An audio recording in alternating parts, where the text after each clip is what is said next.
téléspectateurs, eh bien bonjour ou bonsoir en fonction de là où vous vous situez dans le monde. Bienvenue sur votre chaîne Espoir TV, notre devise, car le meilleur reste à venir. Ce soir, eh bien, nous sommes le premier dimanche du mois, mais en plus, nous sommes le premier dimanche de l'année 2021. Encore une fois, je vous souhaite une excellente année 2021 avec tout le meilleur à venir. Et pour le premier dimanche du mois, vous savez que nous avons nos émissions Ensemble pour la vie, c'est possible. C'est une déclaration que ensemble pour la vie, eh bien, on peut le rester. C'est possible de le rester toute la vie. Alors, ce soir, je suis ravie et honorée de recevoir le couple pastoral Mapamboli, Bobette et David Mapamboli, qui sont responsables, en fait, du ministère de Valmieuquin. Nous allons voir comment ce couple a décidé à un moment donné de s'occuper des couples. Donc, un couple au service des couples dans tous les domaines. On va voir un peu les activités qu'ils exercent depuis quelques années, comment ils font pour encadrer les couples, mais aussi nous allons voir avec eux quelles sont les réalités, les difficultés, les problématiques auxquelles sont confrontés les couples de nos jours. Alors, n'oubliez pas que cette émission, c'est avec des couples, pour les couples, mais pas seulement. Donc, même si vous n'êtes pas en couple, vous pouvez suivre cette émission. Vous pouvez également, bien sûr, commenter, poser vos questions. Vous savez que l'émission, on l'a fait ensemble. Bonsoir, couple Mapamboli. Comment allez-vous? D'abord, bonne année. Bonne année. Bonsoir, Philippe. Bonne année, bonne année, bonne année. Merci beaucoup d'être là avec nous. Merci beaucoup de nous avoir accordé ce temps. Alors, je vais vous demander, s'il vous plaît, dans cette émission, on fait les choses un peu différemment. Je vais demander, eh bien, à maman Bobette, à la servante Bobette, de pouvoir présenter son époux, le pasteur David, et au pasteur David de présenter son épouse. Alors, le pasteur David, vu par maman Bobette, ça donne qui? Ben, je vous présente, Qui est le pasteur David selon son épouse? je vous présente le meilleur ami, mon coach, mon ami, euh, mon amour même, mon tout. Donc, Très bien. un homme vraiment a un cœur en or. Donc, il est là, le père de mes enfants, de mes 3 enfants, David Mapamboli. Wow, quelle belle présentation. Hein? Je sais qu'avec vous, on n'aura pas de problème de faire des bisous et tout, c'est parfait. Montrez l'exemple, s'il vous plaît, parce qu'il y en a qui disent non, les pasteurs ne s'embrassent pas. Les couples pastoraux ne s'embrassent pas. Hein? Alors, montrez que c'est pas du tout. Alors, merci, Bobette. Alors, très, très, très bien fait, très bien fait. Alors, le pasteur David, comment il voit son épouse? Qui est Bobette Mapamboli selon son mari, le pasteur David? Wow, bon, pour moi, elle est ma reine, elle est mon tout, elle est l'amie de ma vie, la mère de mes enfants, mon trésor, ma cuisinière, ma conseillère vestimentaire, ma secrétaire administrative. Donc, elle fait tout. Donc, franchement, c'est le plus beau cadeau que j'ai dans ma vie. Waouh, formidable. Alors, on va expliquer un peu votre ministère de Valmequin au cours de cette émission. On va voir aussi quels sont en général les problèmes que vous rencontrez lorsque vous encadrez un peu les couples et puis comment vous avez commencé à faire tout ça. Mais avant, j'aimerais vous poser une première question justement par rapport à cet échange que vous venez d'avoir qui est très, très amoureux. Vous utilisez des mots doux, etc. Et pourtant, on a l'impression, on dit souvent, que c'est pas dans la culture africaine de se dire les choses que vous venez de dire. Qu'est-ce que vous aimeriez déjà d'entrée de jeu dire par rapport à ce problème-là culturel qui pense que parce qu'on est africain entre guillemets, eh bien on peut pas se dire des mots doux.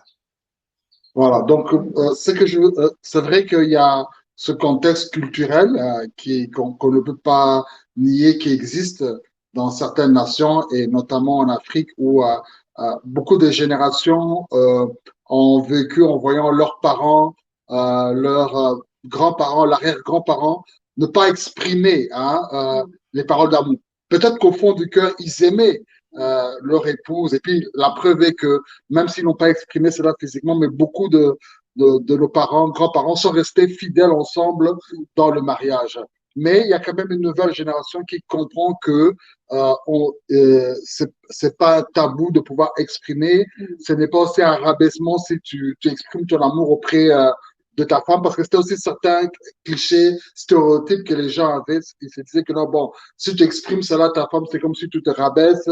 Si tu montres ton sourire à ta femme, c'est comme si elle n'aura pas du respect pour toi. Alors donc, mais c'est tout à fait normal. Quand on aime, on doit exprimer cela, quoi. De la même manière que je peux aimer un plat de nourriture, j'aime un match de football, j'aime ceci. Alors, à combien plus forte raison, la personne avec laquelle tu mènes toute ta vie, il faut avoir l'habitude de pouvoir exprimer cela, de pouvoir lui dire. Et ce qui est triste, c'est que beaucoup de gens, vous verrez d'autres personnes, ils expriment facilement pour dire à sa voisine du quartier que non, madame, vous êtes bien habillée, ou à son collègue de travail, j'aime bien ta tenue. Mais il a des difficultés pour le dire Mais à pas sa femme. sa propre épouse à la maison, quoi. Donc, j'encourage Est-ce tous que ça ceux. s'apprend? Oui. Mhm. Oui, Je veux continuez, pasteur. oui, j'encourage en tout cas tous les Africains, comme moi, comme nous, vraiment à pouvoir exprimer votre amour l'un pour l'autre. Est-ce que ça s'apprend, Bobette? Est-ce que ça s'apprend de justement pouvoir dire ces choses-là? Est-ce qu'on apprend à le faire? Et qu'est-ce que vous conseillez aux femmes qui nous regardent? Je crois l'amour doit être sincère déjà. Hein? Il faut aimer ton conjoint ou ta conjointe parce que la Bible, on dit que c'est de l'abondance du cœur que nous parlons de choses. Hein? Donc, nous devons, donc, quand tu aimes ton mari, tu verras que ça va être facile, ça va sortir parce que c'est déjà, tu es rempli dans ton cœur, tu as l'amour de ton conjoint, donc, tu auras la facilité de dire des choses qui viennent de ton cœur. Donc, ça s'apprend pas vraiment. Tu peux aussi apprendre, pourquoi pas, tu peux apprendre peut-être, tu avais comme mon mari vient de dire, tu aimes, mais tu n'arrives pas à t'exprimer, ben aujourd'hui, tu peux apprendre que tu peux exprimer. Donc, mais c'est vraiment, ça vient du cœur. Quand l'amour est abondé dans ton cœur, tu verras que ça serait facile de s'exprimer, de dire. Oui, oui. Je pense D'accord. que Alors, je précise donc que nous sommes. Oui, oui, pasteur. oui, Oui. je veux juste compléter ma femme dans ce qu'elle a dit, c'est-à-dire que effectivement, il y a d'autres, c'est des manières innées, ils arrivent à exprimer cela. Il y a d'autres qui ne savent pas et ils doivent apprendre. Et apprendre, ils peuvent aussi l'apprendre d'abord par rapport à leurs parents. C'est pour ça que quand moi et ma femme, nous nous aimons, c'est non seulement pour nous deux, mais en même temps, ça aide aussi nos enfants. Quand nos enfants voient le mode de vie qu'on mène, plus tard, Un ils exemple. vont reproduire ce qu'ils ont fait, ils ont vu chez nous à la maison, ils vont le reproduire. Donc, ce que je fais pour moi, moi et ma femme, non, ça c'est pour notre couple, mais ça aide encore plusieurs autres générations de couples qui viennent après nous à travers de notre postérité. Et si c'est pas au niveau de la famille, ça peut aussi s'apprendre auprès des conseillers conjugaux, ça peut se prendre au niveau de l'église, ça peut s'apprendre par des livres, par des séminaires, par des coachings. Donc, il y a la possibilité de soit l'avoir reçu directement de manière innée, ou soit en étant au pied d'autres personnes, ça peut être vos parents, des modèles, des encadreurs, des pasteurs, des coachs qui peuvent vous aider dans ce domaine-là. Alors, justement, on va préciser donc que vous êtes un couple pastoral. Donc, ce qui est très bien avec vous, c'est que vous avez le côté pastoral où vous encadrez selon le modèle de la Bible, qui est un modèle complet, mais également vous êtes très pratique, pardon. Et ça, on va le comprendre au cours de l'émission. Donc, n'hésitez pas si vous avez des passages bibliques qui soutiennent ce que vous dites, n'hésitez pas à pouvoir les utiliser. Alors, deux valent mieux qu'un. Alors, j'aime bien quand vous le faites. Faites-le un peu à deux, là. Deux valent mieux qu'un. Vous le faites de manière synchro, là. Formidable. Alors, deux valent mieux qu'un, c'est votre ministère depuis quelques années. Alors, comment tout ça a commencé? Comment est-ce que vous vous êtes dit à un moment donné, eh bien, on va en couple s'occuper des couples? Voilà, donc vous savez, quand quelque chose commence, ça commence toujours comme une sorte de petite graine. Et la graine se met à pousser, ça donne peut-être une plante, ça donne un arbre qui va donner plusieurs branches et des fruits, et puis ça devient une forêt. Et donc nous aussi, ça d'abord naît d'abord par rapport à notre amour tous les deux chéris. ça a été d'abord né par notre amour à tous les deux. On s'était vraiment tellement aimés quand on était amoureux et on constatait que beaucoup de gens tout autour de nous nous appréciaient alors qu'on était encore fiancés, on était encore au début de notre mariage. Beaucoup de gens s'approchaient auprès de nous pour demander des conseils, d'autres désiraient qu'on devienne leurs parrains de mariage. Donc, à partir de ce moment-là, il y avait déjà ce fardeau qui commençait à naître à ce qu'on puisse s'occuper d'autres personnes. Et la plupart, c'était soit des couples, ou soit des jeunes mariés, ou soit des célibataires qui cherchent l'homme de la vie ou leur femme de leur vie. Et puis ensuite, un jour, on a eu la grâce de passer dans une de tes émissions, Sœur Julie, c'était de vous à moi, dans lequel tu m'avais invité pour exploiter un thème. Et parmi ce thème, il y avait aussi beaucoup de questions dans lesquelles tu m'avais posé sur la vie conjugale. Du coup, le producteur de la télévision à l'époque, le frère L'État, m'avait proposé, m'a dit, mais en tout cas, je voudrais bien que tu puisses tenir une émission pour exclusivement les couples. Et donc, on a pensé avec ma femme, on a prié, et ma femme a eu cette conviction qu'on puisse donner au nom de l'émission Deux Américains. Et là, on a commencé avec les émissions chaque semaine avec des thèmes différents. Les gens pouvaient poser des questions, ainsi qu'on sort. Et puis, c'est là on a un scoop là, donc la visionnaire, c'est maman Bobette. Voilà, c'est la sœur Bobette. On a un scoop magnifique. Bravo. Alors, j'aimerais, avant qu'on continue, vous avez dit quelque chose d'important. Les gens remarquaient qu'on s'aimait beaucoup dès le départ. Alors, l'amour fou, entre guillemets, hein, cet amour fou, cet amour qui fait que même les gens se rendent compte que vous vous aimez. Malheureusement, on a l'impression que ça n'existe plus, que beaucoup forcent, que beaucoup s'aiment au départ et puis un an après, c'est fini, ou bien qu'après des années, ça devient une relation plutôt par habitude qu'on a ensemble, mais il n'y a plus de flamme. Comment est-ce que déjà, cette flamme est née et s'est manifestée depuis le début, et comment, après toutes ces années, vous faites pour garder la flamme allumée et vous aimez toujours autant après ces années? C'est ça que tu vas répondre? Ben moi, j'ai fait répondre. Moi, j'ai dit dans tous les deux. Oui, je peux dire c'est les fondements, hein. Les commencements, c'est le base de toute chose, tu vois. Les fondements, quand le fondement est vrai, et ça va grandir. Mais quand le fondement est faux, vous verrez que vous allez forcer au début, mais après, ça ira plus. Mais quand vraiment le fondement, le début est vrai, et il y a vraiment l'amour sincère, il n'y a pas d'intérêt, il n'y a pas de choses, tu verras que cet amour-là grandit et vraiment demeure. Parce que le fondement doit être vraiment solide, je crois. Ouais, je pense que ce que ma femme a dit est vrai. C'est vrai que dès le départ, il fallait que la relation soit vraie et sincère. Le problème aujourd'hui, c'est que beaucoup, dès qu'ils commencent une relation amoureuse, il y a beaucoup d'hypocrisie, il y a beaucoup de zones d'ombre, il y a beaucoup de mensonges. La personne n'est pas vraie. On cherche à être artificiel. De la même manière qu'aujourd'hui, avec les photos qu'on voit sur les réseaux sociaux, avec le système Photoshop, filtrage, tout ceci, tu vois la personne très belle sur la photo, et quand tu la regardes comme ça en réel, tu dis c'est deux personnes différentes. De même aussi dans la relation amoureuse, il faut être vrai dès le départ. Et donc, je n'ai pas caché à ma femme mon passé, elle m'a pas caché mon passé. Et puis, deuxièmement, à part d'être vrai, il faut un travail. L'amour, c'est comme une plante qu'on doit arroser chaque jour. Donc, j'ai la responsabilité de travailler sur ma relation avec ma partenaire, et ma femme aussi a cette responsabilité de travailler. Quand chacun va dans le but de rendre l'autre plus heureux, parce qu'il y a plus de bonheur à donner qu'à recevoir. Donc, si tu vas dans une relation dans le but seulement de recevoir le bonheur, ça va pas marcher. Mais je pense que le secret, c'est que d'abord, la relation était bonne, et puis on marche toujours avec cette pensée que non, le bonheur pour moi, c'est d'abord de rendre ma chérie heureuse, et Bobette aussi, son bonheur pour moi, c'est de me rendre heureux. Voilà. Donc, alors, il y en a qui vous poseront la question, mais quoi? Donc, vous n'avez pas de problème, vous disputez jamais, quoi? Tout est rose chez vous. Alors, vous répondez quoi? Alors, vous qui suivez cette émission, posez vos questions. On a un couple pastoral très cool. Donc, posez vos questions ou amenez vos réflexions.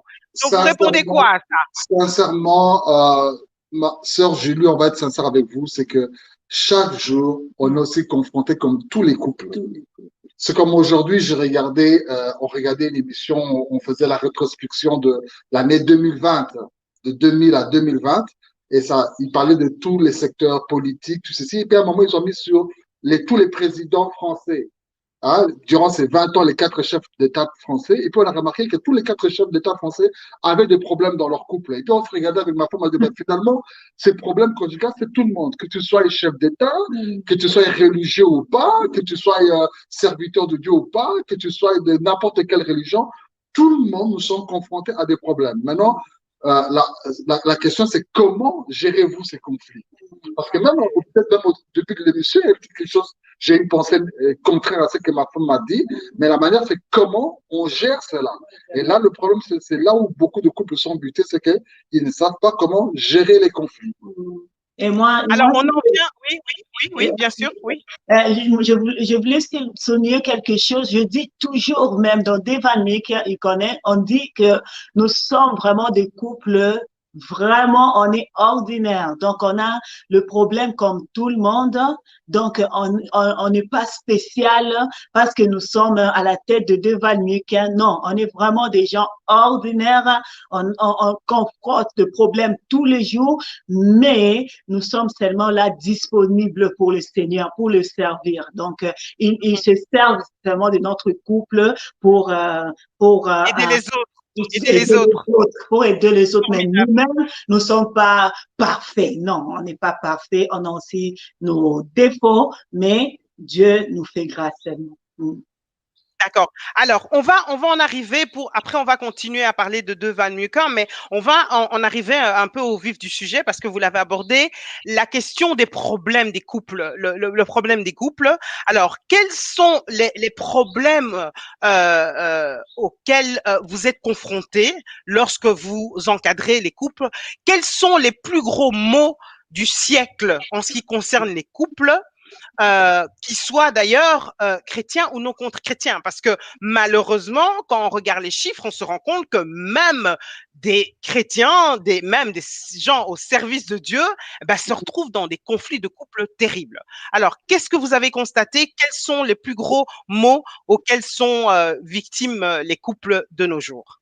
Alors, vraiment, les conflits, je dirais, sont avant de pouvoir citer tous les sources des conflits, c'est que nous devons savoir que les conflits sont inévitables. Et comme j'ai dit tantôt, c'est que la question est de savoir comment nous gérons les conflits. Parce que par le mot conflit, on voit le mot heurte. Quand deux personnes viennent habiter sous un même toit et commencent une relation, chacun vient avec son background. Il se peut peut-être que vous n'êtes pas de la même culture. Quelqu'un a vécu dans une culture stricte, une autre dans une culture désorganisée, une autre personne vient d'une famille divorcée, une autre vient d'une famille nombreuse, un autre a fait beaucoup d'études, l'autre n'a pas fait beaucoup d'études, ou soit vous êtes de races différentes, l'un est occidentaux, l'autre est africain ou asiatique. Et quand vous venez ensemble, il y a maintenant ces différences qui se font. Alors, nous avons vu, remarqué par l'expérience que nous avons eue avec les conseils conjugaux que nous voyons, qu'il y a certaines sources de conflits importants qui sont là. Premièrement, parmi les sources de conflits que je peux citer, il y a le problème de la communication, c'est-à-dire que le couple sont en train de réaliser que non, l'un ne comprend jamais ce que l'autre veut dire, ou soit ils ne se parlent jamais, ou soit devant une citation, tout est toujours mis en dessous de la table, on ne met jamais les choses sur la table pour traiter cela. Donc la communication. Il y a sur le problème de la sexualité. C'est souvent un sujet tabou, mais ce sujet tabou qui n'est pas traité détruit beaucoup de couples. Il y a aussi le problème des finances, l'argent. C'est vrai que l'argent ne fait pas le bonheur, mais l'argent contribue au bonheur. Hein, donc, je t'ai vu récemment avec tes 50 ans de mariage. C'était beau, mais de l'autre côté, moi, j'ai vu, il y a eu de l'argent qui est sorti. Donc, s'il y avait pas d'argent, ce bonheur-là ne serait pas fait, quoi. Donc, l'argent contribue. Donc, je précise juste, hein, donc 21 ans de mariage et 50 ans pour moi, en fait, 50 ans. Voilà, 50 ans d'anniversaire, voilà. Merci de la non, il n'y a pas de souci, il n'y a pas de voilà. souci. Il y a aussi la gestion de la belle famille. Ouais, et aussi la gestion de la belle famille aussi. qui est, on a beaucoup de blagues qui se font avec la belle-mère ceci, le beau-père ceci. Il y a aussi le problème des familles recomposées. Certains se sont mariés, mais ils avaient déjà un passé déjà, ils ont eu des enfants avec un autre partenaire. Maintenant, se recomposer, le couple, ça va, mais les enfants n'acceptent pas la belle-mère et le beau-père et ça devient une source de conflit. On peut mettre aussi la carrière professionnelle qui peut être une source de Wow. conflit. Pour ceux qui sont dans l'œuvre de Dieu, il y a aussi le ministère qui peut être une source de conflit. Donc, on pourrait citer beaucoup, mais en tout cas, parmi les choses que nous rencontrons, ces La points-là. violence, peut-être aussi, la violence Oui, conjugale, hein, oui, la malheureusement, violence qui est aussi. aussi Oui, un grand tout à souci. fait. Alors maintenant, comment expliquer justement ben, que dans les couples chrétiens, hein, des gens qui croient en Dieu, Dieu qui est quand même la base de l'amour, hein, comment on peut expliquer que même dans les couples chrétiens et même parfois dans des couples qui sont au service de Dieu, donc des couples de pasteurs ou autres, de serviteurs ou de servantes de Dieu, eh bien, on a ces genres de problèmes. Oui, voilà. Donc, ce qui est très important, c'est que quand je m'adresse ici particulièrement à cette catégorie concernant les chrétiens ou les hommes de Dieu, en tant que chrétiens et hommes de Dieu, nous comprenons que le mariage est une institution que Dieu a créée. Donc, elle n'est pas seulement un phénomène de société, mais en tant que croyants, et pour ceux qui sont serviteurs de Dieu, ils savent que non, Dieu est l'auteur du mariage. Et Dieu nous a donné un mode d'emploi. C'est comme aujourd'hui, j'ai un smartphone, avant de l'utiliser, il faut d'abord que je lise le mode d'emploi, sinon je risque de mal l'utiliser. Et quand je mets en pratique les Mhm. principes qui sont mis dans le mode d'emploi, je vais garantir la longévité de ce smartphone que je viens d'acheter. Mais si je ne tiens pas compte de ce mode d'emploi, automatiquement, quoi que mon smartphone est du dernier cri, il va tomber et je ne pourrai pas l'utiliser. C'est de même aussi pour le mariage. Il y a aussi un mode d'emploi que Dieu nous a donné. Il y a des principes. Et les principes, quoique ce sont des principes qui sont dans la Bible, mais ce sont des principes universels. Je donne un exemple. La Bible parle souvent de la sémence. La sémence est non seulement dans la Bible, mais les agriculteurs, lorsqu'ils sèment, ils récoltent. Que tu croies en Dieu ou tu ne crois pas en Dieu, quand tu sèmes quelque chose, tu récoltes. Et Dieu a mis des principes dans sa parole pour toute personne. C'est-à-dire que quand vous appliquez ces principes-là, vous verrez maintenant le bonheur de votre couple. Malheureusement, beaucoup de gens prient Dieu, ils sont très religieux, tout ceci, mais ils n'acceptent pas de mettre en pratique ces principes. Et malheureusement, de fois, on constate d'autres personnes qui ne croient pas, qui ne sont pas, qui ne vont peut-être pas à l'église, peut-être qui ne servent pas Dieu, mais qui, au niveau de leur couple, ils réussissent leur vie de couple. Ils ne connaissent pas ce Dieu, mais comme cela, par tâtonnement, dans leur vie, ils pratiquent des choses qui sont en concordance avec les principes de la parole de Dieu qui soutiennent le mariage et ils vivent heureux. Et donc, c'est très important d'expliquer qu'il y a des principes qu'on doit appliquer. Parmi ces principes, je peux citer, il y a le pardon, savoir se demander pardon, il y a la confiance, il y a la communication, il y a le sacrifice, il y a l'abandon total. Donc, il y a toutes ces choses qui sont des principes que Dieu a établis, mais c'est universel pour tout le monde. Toute personne qui l'applique verra le bonheur au sein de son couple.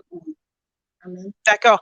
Alors, Bobette, vous avez dit tout à l'heure l'importance, on a parlé de l'importance de la communication, notamment, le pasteur a parlé de l'importance de la communication qui est un des piliers, justement, qui fait le couple.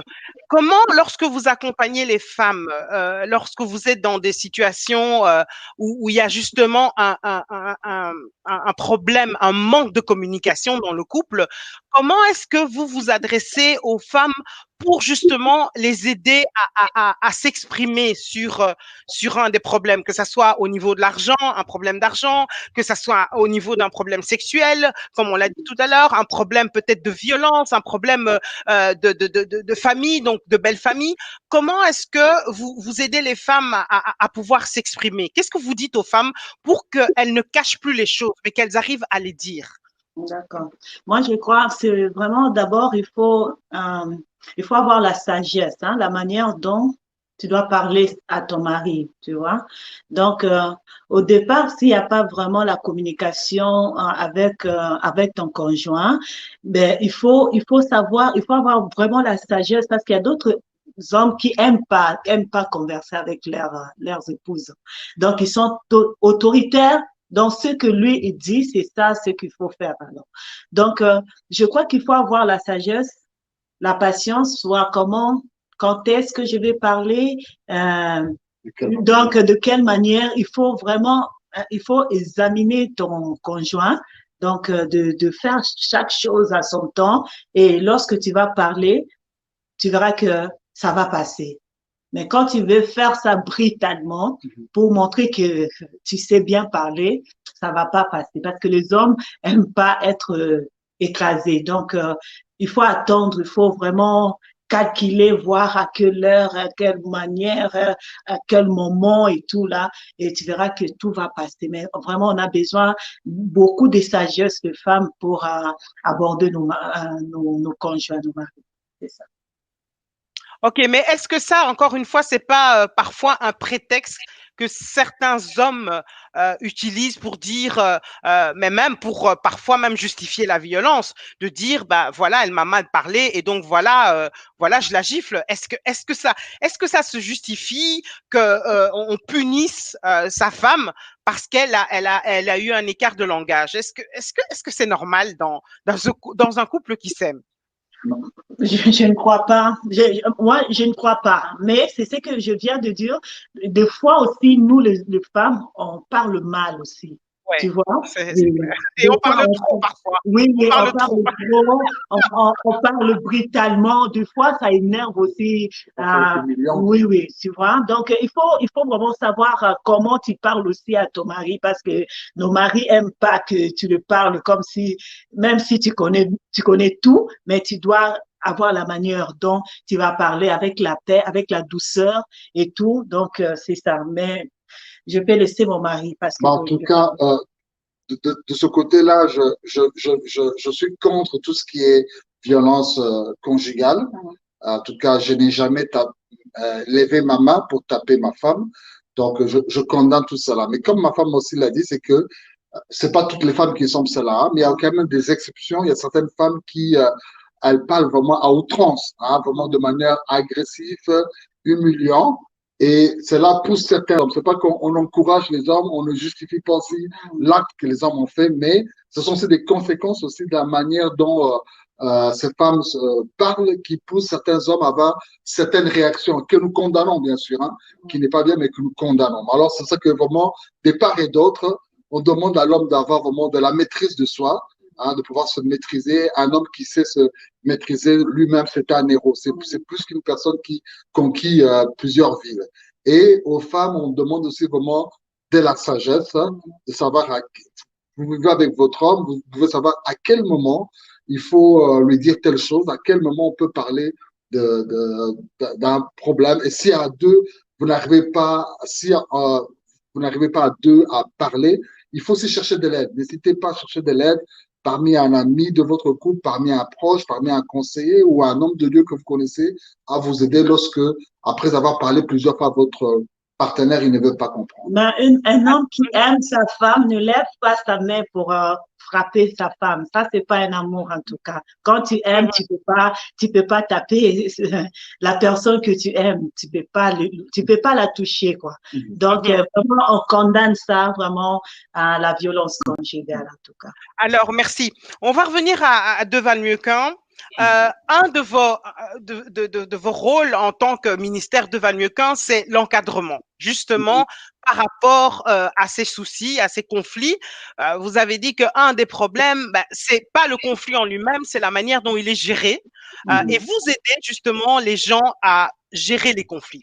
Alors, nous savons encore une fois que nous sommes dans une communauté, pour parler notamment de la communauté, la communauté africaine, hein, dont on fait partie, une communauté où les choses vont vraiment de manière petit à petit, parce qu'il y a une culture, la culture bantoue, elle est celle qu'elle est, et donc tout ne se fait pas. Alors, vous avez dit par exemple aussi que vous gérez notamment, enfin, un des problèmes qu'il y a, ça peut être au niveau de l'intimité du couple, de la sexualité du couple. Alors maintenant, comment faire, pasteur, comment vous faites pour inviter à un moment donné un couple à parler de sa sexualité, hein, surtout si il est justement bantou là, qu'il est africain, qu'il n'a pas forcément l'habitude d'en parler, peut-être qu'ils n'en parlent même pas entre eux, mais alors venir vers vous et commencer à dire moi j'ai tel problème dans mon couple, alors que on l'a bien dit, c'est un des problèmes très sérieux des couples. Alors comment vous faites pour que les gens arrivent à vous parler notamment des problèmes de leur intimité? Voilà, donc lorsqu'il y a un cas pareil, c'est que ce qu'on fait, c'est qu'on travaille en équipe, moi et ma femme. C'est-à-dire que je vais d'abord prendre le temps de parler avec l'homme, hein, on se parle homme à homme pour savoir un peu quels sont ses problèmes, quelles sont ses attentes par rapport à la sexualité avec sa femme. Et puis aussi, de l'autre côté, ma femme aussi parle avec euh, la femme à femme pour savoir un peu ce qui se passe. Et ensuite, après, on confronte le couple ensemble. Donc, moi et ma femme, nous sommes là avec le couple, on leur parle. Donc, après avoir écouté les deux, chacun d'entre eux, on trouve maintenant un compromis avec l'aide aussi de la parole de Dieu pour les aider à pouvoir avoir une relation sexuelle épanouie. Et puis, surtout, le problème, c'est de les faire comprendre que la sexualité est une bonne chose, mais d'abord, la sexualité sera une bonne chose lorsque le but est d'abord que toi et ton partenaire, vous puissiez être satisfaits. Parce que le problème, c'est que souvent, c'est qu'il y a un qui est satisfait ou l'autre n'est pas satisfait, ou soit l'autre, lorsque l'autre veut demander, il demande des choses que la partenaire n'aime pas. Alors, c'est vraiment, on essaie vraiment de parler vraiment sans tabou, parce qu'il y a beaucoup de choses que ils n'ont pas appris dans leur famille, ils ont débarqué comme cela dans le mariage, et puis maintenant, ils n'ont plus de référence.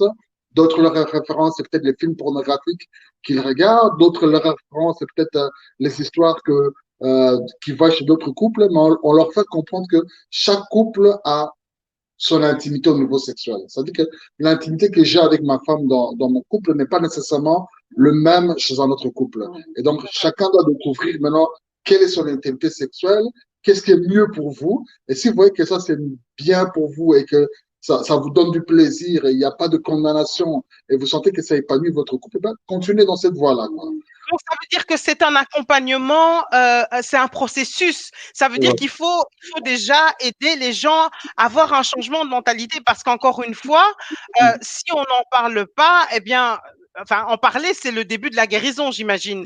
Donc, aider les gens à parler. Alors, moi, il y a des couples qui vont regarder cette émission. On va parler, je ne sais pas pourquoi j'insiste là-dessus, mais c'est un des problèmes des couples qui ont des problèmes d'intimité, des problèmes sexuels, clairement, chrétiens ou non chrétiens. Qu'est-ce que vous aimeriez leur dire là maintenant pour que en 2021 ils puissent régler leurs problèmes, s'il vous plaît?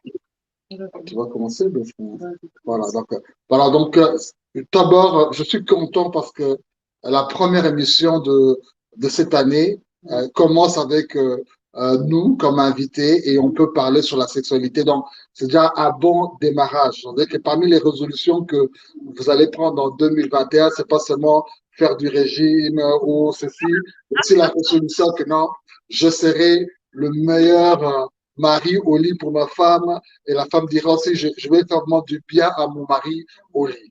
Donc, premièrement, ça fait partie de l'équilibre du couple, n'est-ce pas, pasteur? Ça fait partie de l'équilibre du couple. Voilà. Alors, donc, premièrement, ça demande d'abord la communication. Vous devez vous parler en tant que couple, tout ceci, vous parler.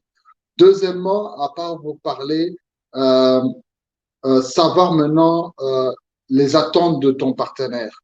Savoir qu'est-ce qui fait plaisir à ma femme. Parce que pour une femme, peut-être elle, sa zone de plaisir, c'est que il faut plus la caresser, il faut plus la cajoler, il faut plus ceci.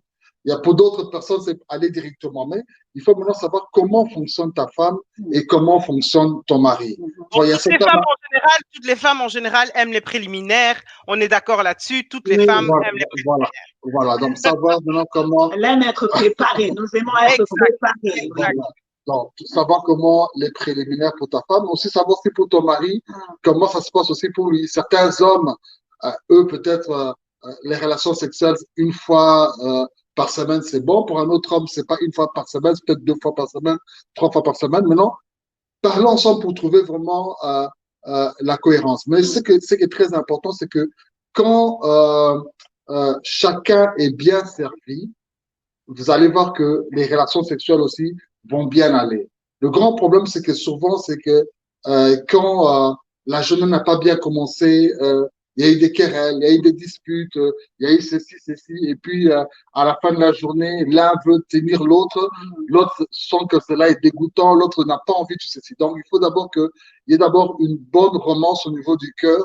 Qu'au niveau du cœur, la romance se fait bien, ça va s'accompagner par des paroles, ça va s'accompagner par des gestes, ça va s'accompagner par des actes, et puis la sexualité va venir tout seul, tu vois. Mais comme je le dis, c'est que chaque couple a son intimité, et donc nous, on vous encadre, mais on vous accompagne, mais c'est à vous maintenant de trouver maintenant votre rythme à vous, quoi. Donc, voilà. Pour un autre, le rythme est très vite, pour d'autres, ça n'a pas de tartu, d'autres, c'est normal, mais chacun doit trouver maintenant son rythme à lui, quoi. Alors, en cas de petit accident de parcours, on peut avoir une femme qui a des petits problèmes de santé au niveau qui bloquent l'intimité du couple, ou bien des hommes. Comment vous aider? Est-ce que vous encouragez alors les hommes ou les femmes à se faire suivre médicalement pour régler les problèmes? Voilà, donc il y a la Bible dit qu'à la fois rajouter la connaissance. Même l'apôtre Paul, Timothée était malade, souffrant d'estomac. Il ne lui a pas dit que non, bon, je vais t'imposer les mains. Il lui a dit, Timothée, prends un peu du vin, ça sera bon pour ton estomac. Et nous voyons aussi que parmi les disciples de Jésus-Christ, il y avait un médecin au nom de Luc. Donc, s'il y a des thérapeutes, il y a des médecins qui peuvent aider, accompagner, sont spécialistes dans ce domaine-là. Les gens qui ont des problèmes, des pannes sur le plan sexuel, peuvent se faire aider par des thérapeutes. Tant que les principes qu'ils donnent, les idées que ces spécialistes donnent vont en accord avec votre croyance, avec le bien-être de votre couple, là, on ne peut que les encourager. Mais lorsque certains principes ou certaines méthodes vont en l'encontre de votre croyance ou n'est pas bénéfique pour votre couple, bon, là, vaut mieux ne pas suivre cela, quoi. Donc, on n'est pas contre que les gens se fassent aider par des thérapeutes, par des conseillers sexuels, tout ceci. Il y a des femmes, Bobette, qui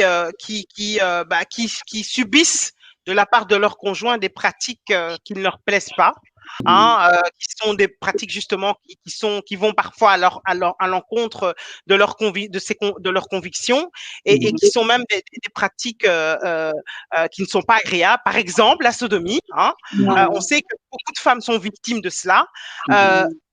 Qu'est-ce qu'elle doit faire, la femme qui subit ça, de la part de parfois, excusez-moi, son mari pasteur?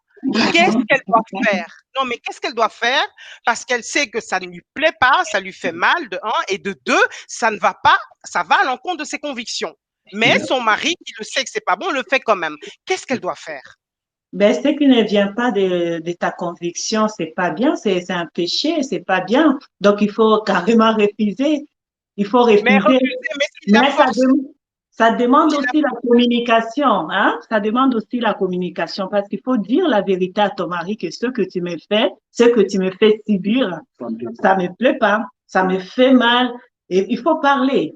Il faut vraiment parler à ton mari et s'il n'écoute pas, moi je ne sais pas, il faut chercher les gens pour vous aider parce que c'est pas bon. Parce que quand quelqu'un te pousse à faire quelque chose que tu aimes pas et ça te fait mal, ça va pas aller, ça va pas bien. Il faut Donc, parler. chercher à en parler, ne pas rester avec sa souffrance. Non, Là, non, non, il on faut. a peut-être une femme qui nous regarde et qui est peut-être victime de ça, ou son mari qui abuse d'elle, peut-être tout le temps, la pousse à faire les choses qu'elle ne veut pas. Qu'est-ce que vous aimeriez dire à cette femme-là qui nous regarde Vraiment, et qui a besoin d'aide?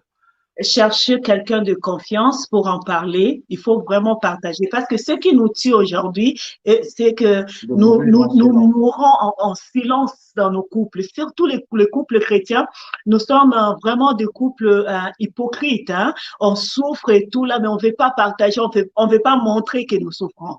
Alors, moi, je demanderais à ces femmes-là de chercher quelqu'un de confiance pour partager avec pour ces situations parce que ça va pas aller, ça va pas. Donc, il faut refuser ça, il faut en parler pour que vous trouvez une autre solution quoi, dans votre vie. D'accord. Alors, bon, là, il y a peut-être une femme il y a certaines choses qu'elle ne veut pas, et donc elle en souffre parce que son mari le fait. Par contre, Pasteur David, il peut y avoir des femmes qui ont besoin de certaines choses. Par exemple, là, on a un exemple. Bah, vous allez lire, hein, je vais pas, quand même pas, mais vous allez lire. Et alors, qu'est-ce qu'on fait quand la femme en a besoin, mais que le mari ne veut pas? On est sans tabou, hein, il n'y a aucun problème, mais bon, voilà, on va simplement lire, d'accord? D'accord. Qu'est-ce qu'il faut faire quand le mari ne veut pas apporter un certain plaisir dont sa femme a besoin parce qu'il estime que par rapport à ses convictions, eh ben non, c'est non. Voilà, d'accord. Bon, premièrement, on revient toujours à la même chose, c'est parler ensemble, mais aussi de deux aussi, il faut savoir aussi que l'ignorance aussi, c'est un poison.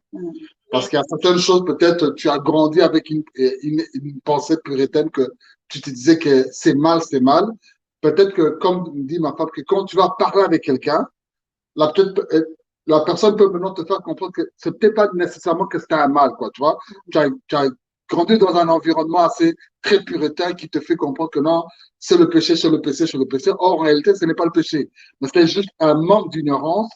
Lorsque tu es éclairé, tu comprends que non, ah bon, c'est possible que je puisse le faire. Mais d'abord, c'est d'abord parler ensemble dans le couple tous les deux, ce qui est bien pour vous. Si vous n'arrivez pas, vous faire aider par quelqu'un. Cette personne qui va vous aider, soit vous fera comprendre que non, ce que vous faites n'est pas bien, ou soit peut-être ce que vous voulez faire, ce que peut-être pour lequel vous vous culpabilisez, en réalité, c'est pas une culpabilité. Et il va peut-être vous apporter une certaine lumière pour vous faire comprendre que non, vous pouvez le faire et que ça peut aussi épanouir votre couple. Donc vraiment, c'est vraiment des dialogues qu'on doit avoir et donc c'est cas par cas en tout cas. Mais ne cherchez pas aussi à compliquer notre vie sexuelle en tout cas.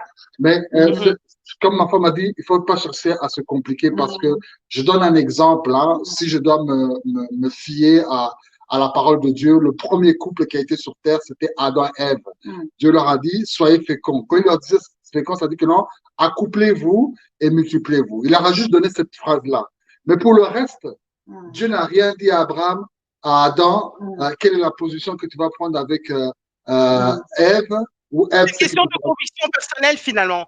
C'est une question mais comme disait Gertrude, il est conseillé de faire les choses par consentement. C'est important d'avoir le consentement de l'autre. Et puis j'aime bien ici Jules qui dit, ce n'est pas une question d'hypocrisie, mais il y a des tabous à lever peut-être. Chacun ayant reçu une éducation, il faudrait aussi respecter cet aspect-là. Ben, oui, la manière dont l'autre est éducation. Donc finalement, on peut dire que ce qui est important, c'est de dialoguer en fait et de se comprendre.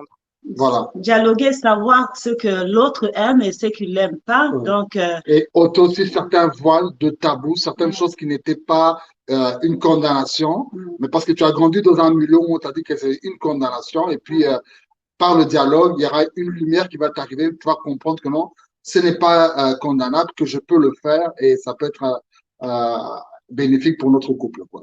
D'accord. Alors, pour ceux qui viennent de rejoindre, nous sommes avec le couple Mapamboli, Bobette et David Mapamboli, du ministère de Valmieucan. Nous sommes ce soir ensemble pour l'émission Ensemble pour la vie, c'est possible.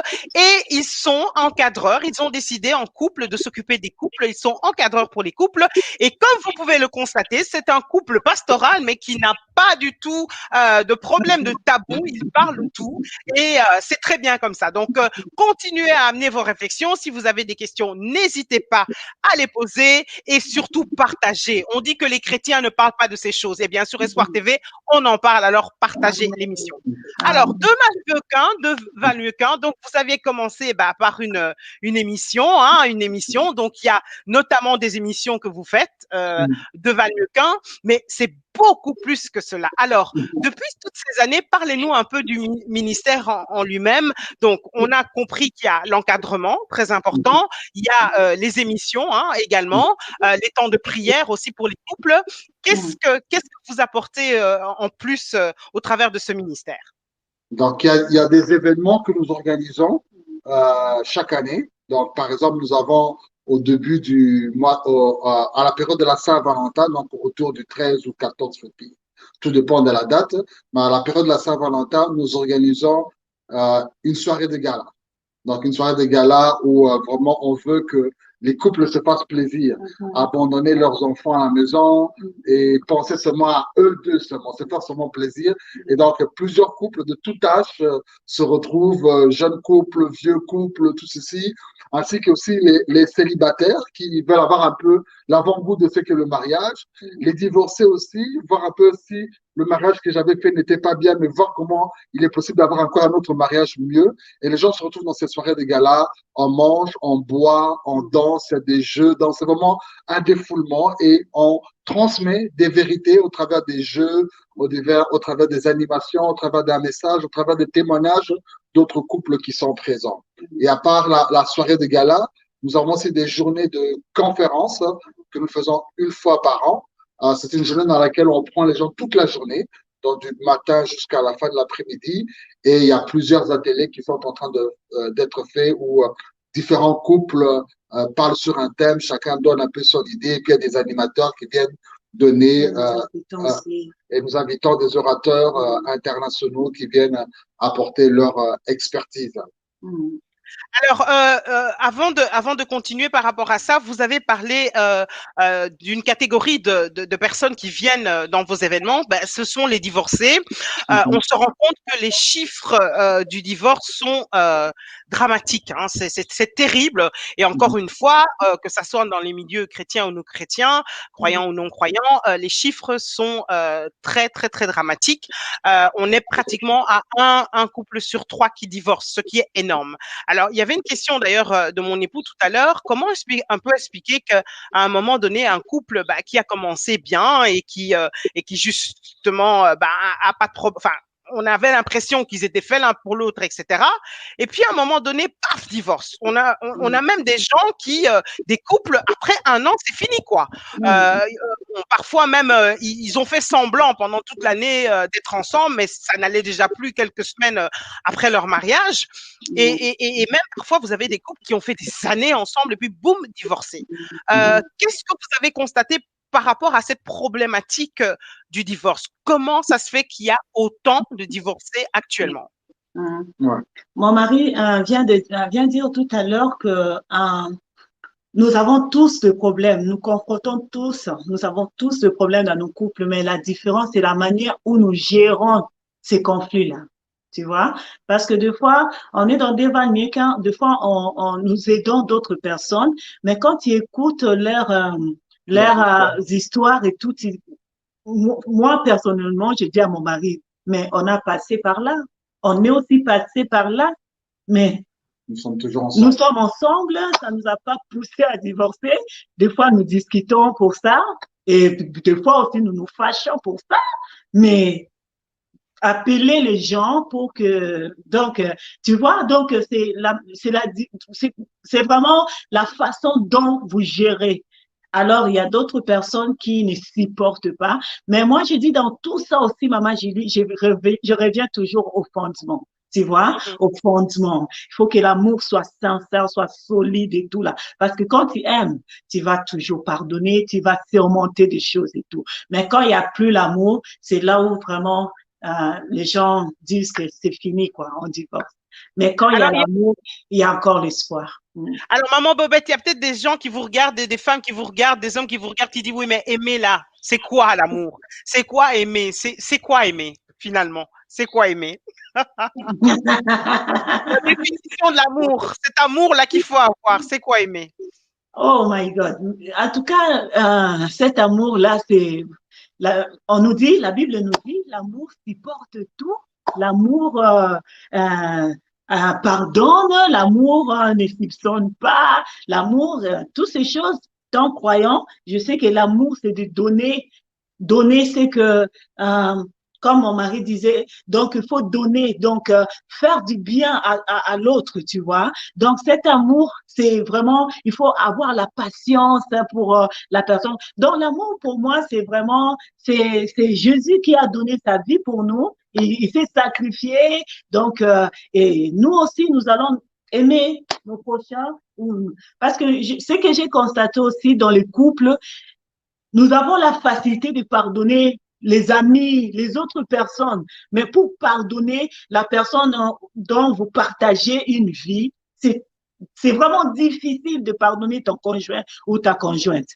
Mais quand il y a le problème avec un collègue ou bien une personne du dehors, tu as la facilité là de pardonner et tout. Tu vois, c'est là où je dis que des fois, on est vraiment des hypocrites.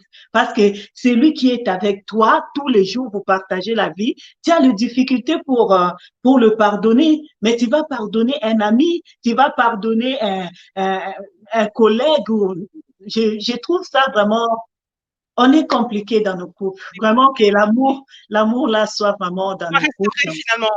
Et pasteur David, je posais la question pourquoi? Parce que par rapport à la question du divorce, je me demande si finalement, eh bien, parce qu'il y a énormément de divorces, c'est pas normal. Il y a énormément de divorces et ça ne fait qu'augmenter. Est-ce que finalement, une des raisons de ce grand pourcentage de divorces, mais c'est que finalement les gens croient se marier par amour, mais finalement ils ne s'aiment pas. Alors, ils n'ont pas appris à s'aimer. Ils n'ont peut-être pas appris à s'aimer ou à savoir ce qu'est l'amour. Non? ouais. Bon, en tout cas, il y a plusieurs facteurs. Il y a ce facteur, comme tu dis, d'autres, ça a été seulement le coup de foudre. Hein? Mais le coup de foudre, c'est au début, je me rappelle quand j'avais le coup de quand on était beaucoup plus jeune, tu as le coup de foudre pour une fille, c'est que à longueur de journée, tu parles au téléphone, tout ceci, tout ceci, tout ceci, tout ceci. Tu vois, je dis toujours que le coup de foudre nous rend aveugles. C'est-à-dire que ça te rend aveugle. Tu ne vois pas les dépenses que tu fais au téléphone, tu ne vois pas les déplacements que tu fais, ça te rend aveugle. Mais le mariage t'ouvre les yeux. C'est-à-dire que pendant le coup de foudre, les yeux étaient fermés, je t'aime à la folie, hein, tout ceci. Le jour du mariage, tu fais le meilleur discours sur YouTube, on met le meilleur discours de l'année, la meilleure danse de l'année, la meilleure chorégraphie de l'année, tout, le meilleur mariage. Maintenant, quand tu entres dans le mariage, tu commences à vivre chaque jour, maintenant le mariage t'ouvre les yeux. Ça t'ouvre les yeux, ah, il renfle, il bave, les chaussures sont mauvaises, elle n'est pas propre à la maison. Elle grossit, voilà, derrière le maquillage, c'est pas joli, joli. Voilà, donc tu vois, maintenant ça t'ouvre les yeux. Maintenant, les gens s'étaient préparés seulement pour le coup de foudre, mais pas pour vivre la réalité de chaque jour. Donc c'est très important que non seulement on n'est pas contre le coup de foudre, mais il faut garder les pieds sur terre, c'est-à-dire comprendre la réalité du mariage. C'est pour ça que je pourrais citer un passage de Paul qui dit que non, si c'était possible, je déconseillerais aux mariés, aux gens de se marier, parce qu'il y a beaucoup de tourments dans le mariage. Et donc, c'est une école finalement, c'est une école. Voilà, donc le mariage ne sera pas chaque jour je t'aime, je t'aime, je t'aime. Il y aura des jours où tu diras que non, je te déteste, ta tête me fait mal, tu me tu vois, j'ai pas envie de toi, j'ai pas envie que tu me, même si tu t'aimes comme ça, tu vas pas supporter cela. Alors, les gens doivent être. Est-ce que vous conseillez à un moment donné au couple de prendre un peu de recul? Quand ça va vraiment plus, est-ce qu'il vous arrive de dire, OK, pendant un temps, séparez-vous? Ouais, de donc, manière officieuse. Est-ce que voilà. ça Donc, peut être une bonne chose ou pas? voilà. Ça peut être aussi une possibilité quand on a tout essayé. On a tous, et puis quand on sent que maintenant le climat devient dangereux, c'est-à-dire que ça peut aboutir à des violences physiques et tout ceci, pour le bien-être du couple, on peut leur conseiller non pas de divorcer, mais prendre des distances. C'est-à-dire que chacun va peut-être habiter séparément, bien sûr dans la même pièce, des chambres différentes pendant une certaine période. Hein, c'est pas de manière illimitée, une certaine période où chacun maintenant va se retrouver un peu comme un peu célibataire hein, mentalement et va maintenant réapprendre à redécouvrir son partenaire, à apprécier, à comprendre les valeurs que je négligeais, tout ceci, et ça va aider le couple à pouvoir se reconstruire. Quoi. Alors, avant de conclure, il nous reste 5 minutes hein, d'arriver petit à petit à la conclusion. Vous avez également parlé des réseaux sociaux tout à l'heure. Hein, ça peut être aussi un des problèmes, un des conflits dans les couples. D'abord, parce que tout le monde n'est pas forcément vrai hein, en étant sur les réseaux. Donc, on a parfois une image qui est faussée de sa personne. Et donc, finalement, quand on la découvre dans le couple, on se rend compte que c'était pas du tout la personne qui était sur le profil, que ça soit physiquement ou même selon les informations qu'elle a données, mais aussi parce que les mariages maintenant c'est devenu très glamour, tout le monde veut son mariage sur les réseaux sociaux, alors les belles images, etc. Et à cause de ça, on fait le bling bling, hein, tout le monde a vu le mariage, et puis après on se rend compte qu'on est ensemble, mais ça colle absolument pas. Tout le monde nous a vus, donc forcément, maintenant, on est obligé de paraître. Qu'est-ce que vous aimeriez dire par rapport à ces problématiques-là d'afficher sa vie et d'être parfois victime du fait qu'on affiche sa vie et qu'on est obligé de finalement vivre selon les apparences parce que tout le monde nous a vus et donc maintenant, on est confronté à ça. Voilà, donc, moi, ce que peut-être ma femme aussi dira autre chose, elle pourra me compléter, mais premièrement, ce que je voudrais dire aux gens, c'est que, bon, on vous interdit pas de pouvoir vous afficher sur les réseaux sociaux, partager euh, vos moments de bonheur, tout ceci, mais tout excès aussi nuit. Donc, il faut pas en faire une exagération, quoi. Le but, c'est vraiment, parce que certaines personnes, vous sentez que non, c'est le m'as-tu vu, tu vois, faire Mhm. un son d'effet paillet, tout ceci, parce que tel a fait ceci, moi aussi je veux prouver. Non. Quand c'est dans le but de prouver tout ceci, là c'est mauvais. Mais quand la motivation est pure, c'est que vraiment on s'aime beaucoup et on veut vraiment immortaliser cet amour sous le petit écran et partager notre bonheur à d'autres personnes, ben là, c'est bon. Et même, d'ailleurs, même lorsque vous serez en difficulté, ce sont ces personnes qui vous ont vu, qui seront là pour prier pour vous et vous aider. Mais lorsque c'est une mauvaise motivation, c'est pour prouver, pour montrer que non, moi j'ai le plus beau, j'ai la plus belle femme, j'ai fait ceci, j'ai tout ceci, vous forcez l'image, un jour ça va vous rattraper. Et c'est pour ça qu'à ce moment-là, vous êtes maintenant condamné à rester ensemble alors que ça ne marche plus. Et aussi, les gens aussi Semblant, quoi. vous coupent les pieds aussi à ce moment-là parce que d'abord, vous voyez, ils ont voulu trop montrer, on va maintenant les casser. Quoi. Donc, vraiment, restez naturel, restez vrai. Même si vous êtes comme moi et ma femme collés comme cela, mais soyez vrai. Ah, ça se force pas, c'est naturel. Voilà. Alors, Bobette, pour être un couple au service des couples, qu'est-ce qu'il faut? Qu'est-ce qu'il faut absolument avoir pour pouvoir être ensemble au service des couples? Qu'est-ce qui est important pour être un couple au service des couples? En tout cas, moi, je dis pour moi, hein, en tant que femme, moi, je dis déjà que nous sommes appelés à être aide hein, auprès de nos maris. Donc, je suis à côté de mon mari pour aider ce ministère à aller loin et tout, mais il y a des choses que nous aidons aussi en coulisses et tout. Parce qu'il y a d'autres choses que nous faisons devant les gens pour qu'ils voient que non, je parle trop ou bien parce que il y a d'autres femmes qui me disent aussi des fois, maman, toi, tu parles pas beaucoup, mais c'est papa qui parle trop. Non, c'est pas ça. Aider, moi, un jour, je peux donner ce témoignage, il y a mon mari qui m'a demandé merci. Alors, je disais, pourquoi tu me demandes merci? Il me dit, je te demande merci parce que je cherche pas mes chaussettes, je cherche pas mes caleçons, Je cherche pas mes cinglés.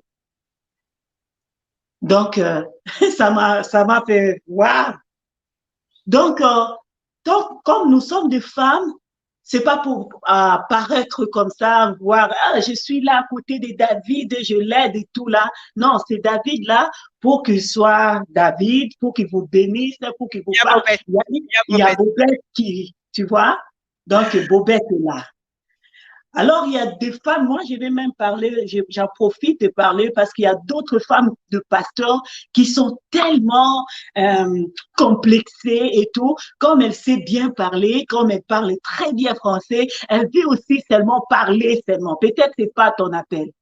En tout cas, mes sœurs, il y a des travails et le travail n'est pas ici, là. Non, le travail, c'est à la maison. Mhm. Les grands travails, c'est à la maison.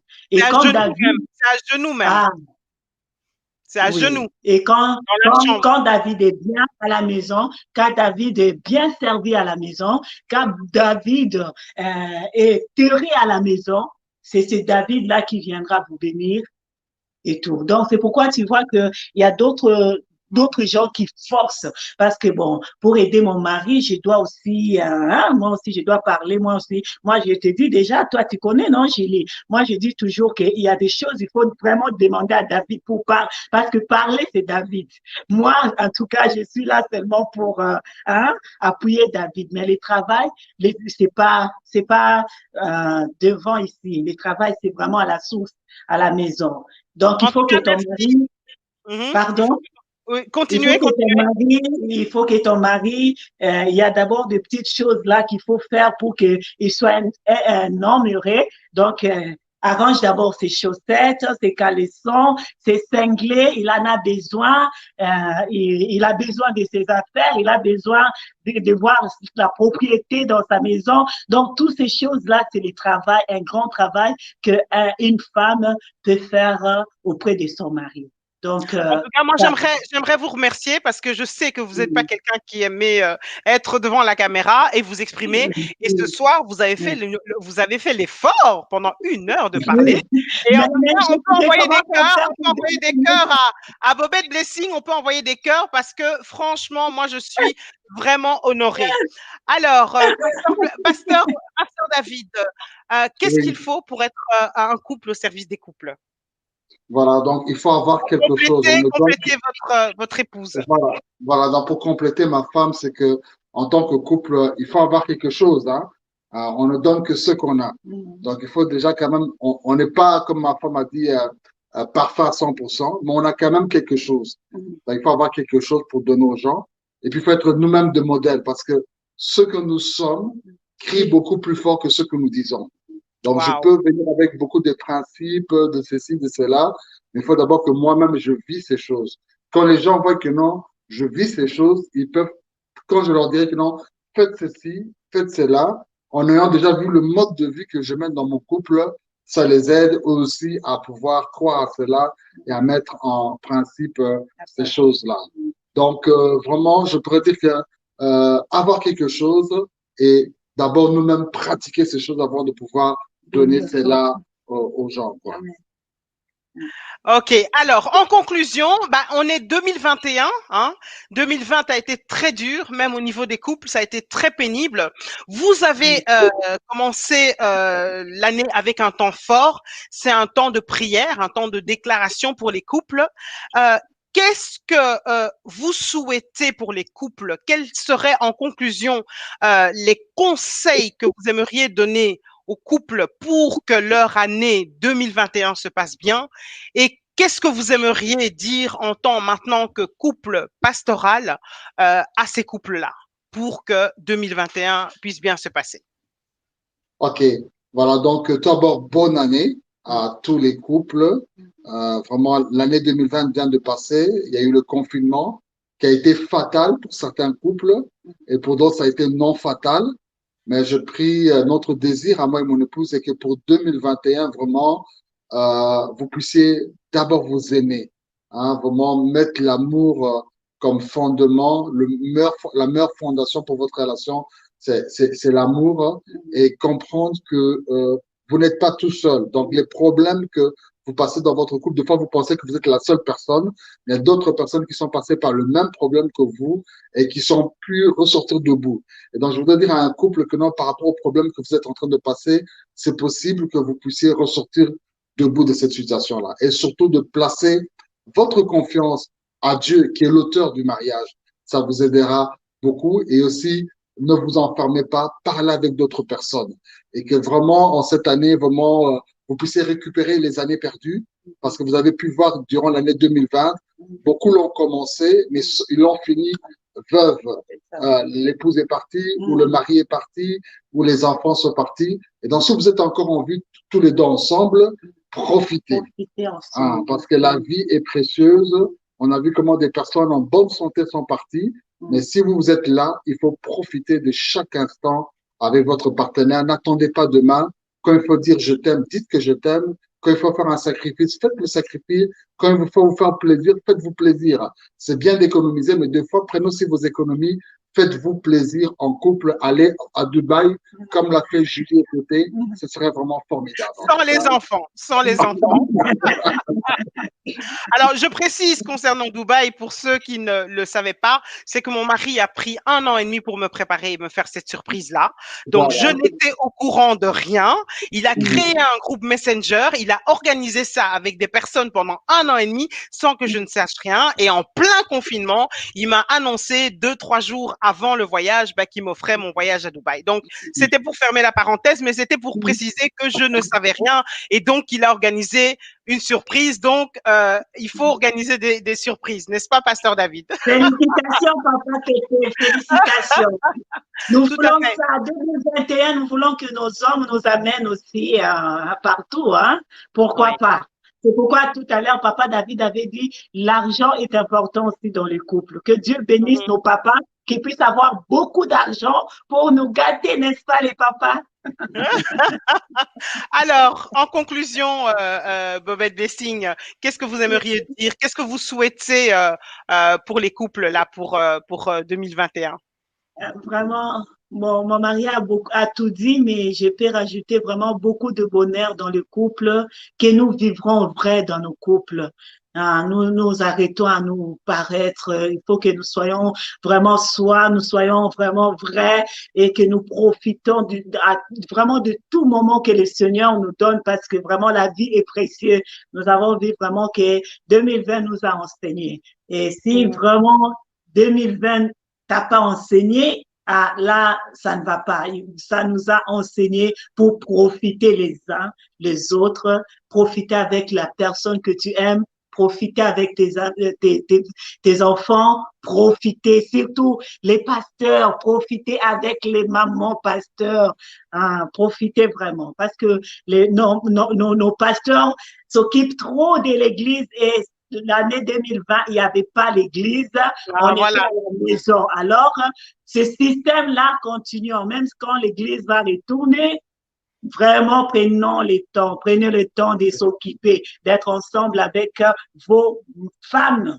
Ça va être bien. Cette année, nous voulons être... Le message est passé. Alors, pour terminer, je vais vous demander de vous regarder, de vous regarder. Et j'aimerais, en fait, que Bobette dise à David ce qu'elle lui souhaite pour 2021 et que David dise à Bobette ce qu'il lui souhaite pour 2021. Et bien sûr, vous terminez avec le fameux bisou de l'émission. Non. D'abord, bisous après, Alors, ce que je souhaite à mon beau mari là, je souhaite que tu sois vraiment, tu restes d'abord toi. Tu es tu es bon, et je veux que ce cœur-là reste. Tu n'es pas seulement un pasteur, mais tu es un enfant de Dieu. Tu es un homme, un plan rempli d'amour. Que le respect que tu as toujours pour moi reste. Que la joie que tu me donnes toujours reste dans notre couple. Et je souhaite que tu aies encore beaucoup d'argent, plus d'argent encore, pour me gâter aussi encore beaucoup cette année. Et je t'aime. Et reste-toi, mon amour. Ok, wow, ça me va droit au cœur. Vous avez vu, elle a fait fort, hein? À vous maintenant, pasteur. Moi, wow, bon. En tout cas, tu m'as déjà beaucoup touché quand tu as parlé. Moi, ce que je peux te souhaiter, c'est vraiment sois toujours la femme que tu as toujours été, qui m'a toujours rendu heureux, en te soumettant à moi, en faisant de moi ton roi, en prenant soin de moi dans tous les détails, mes vêtements, la table à manger, les relations sexuelles au lit, le ministère, l'organisation financière, sois toujours comme cela, sois toujours aussi belle que mes yeux ne voient pas autre part. Tel que je te connais à cela, 18 ans, toujours coquette, coquette, même lorsque tu auras les cheveux blancs, sois toujours coquette comme tu l'as toujours été. Je t'aime. Mouah. Waouh, waouh, waouh, waouh. On peut envoyer des cœurs. On peut envoyer des cœurs. On peut envoyer des cœurs. En tout cas, merci infiniment.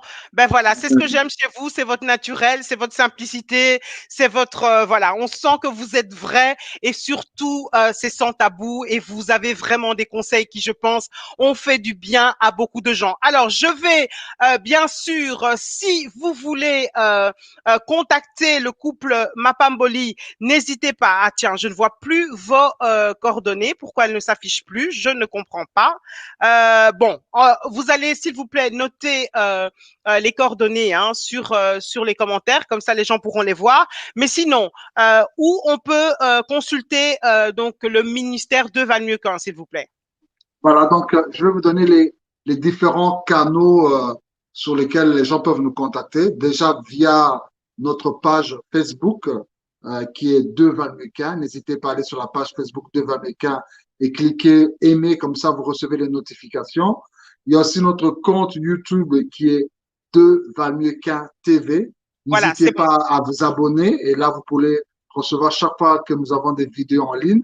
Nous avons sur le numéro de contact Il est là, de il est notre là, ministère. il est affiché, pasteur, c'est bon. Il est affiché. Voilà, il y a le numéro de contact qui apparaît. WhatsApp, c'est mon numéro personnel sur lequel vous pouvez me contacter, ou soit le numéro aussi du ministère aussi. Vous pouvez aussi nous contacter par le numéro du ministère qui est sur notre page Facebook de Valmequin.